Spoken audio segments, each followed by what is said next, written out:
Empowerment. They're always talking about empowering you, aren't they?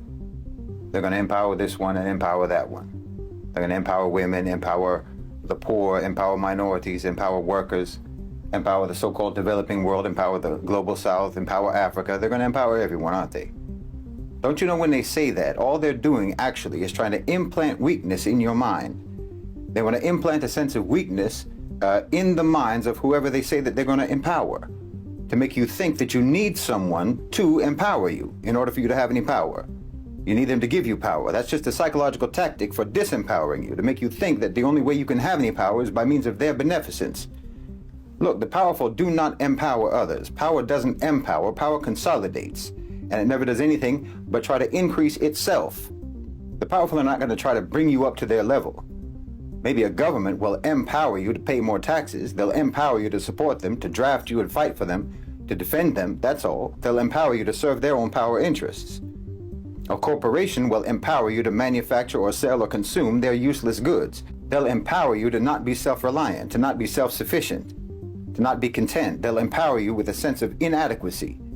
No one's going to try to give up their advantage over you by making you level with them. This idea of the powerful empowering you or empowering those weaker than them is a myth. It's a tactic for disempowerment.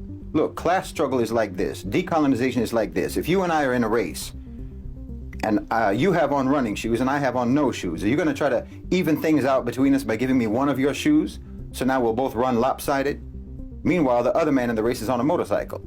So now you and I have actually two options. Either we can decide to not run in that race, because when you put someone in a race that they're not equipped to be in, then you're just fooling them into thinking that they're competitors in that race when they're actually nothing but spectators.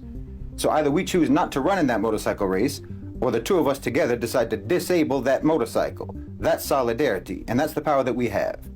And no one can give it to us, we make it ourselves. Don't try to make us fake participants in your competition. You just want us to be the appointed losers in your rigged race. No, you don't empower us by putting us on the racetrack, on your racetrack. Empower us to follow your rules, the rules that you designed according to your power.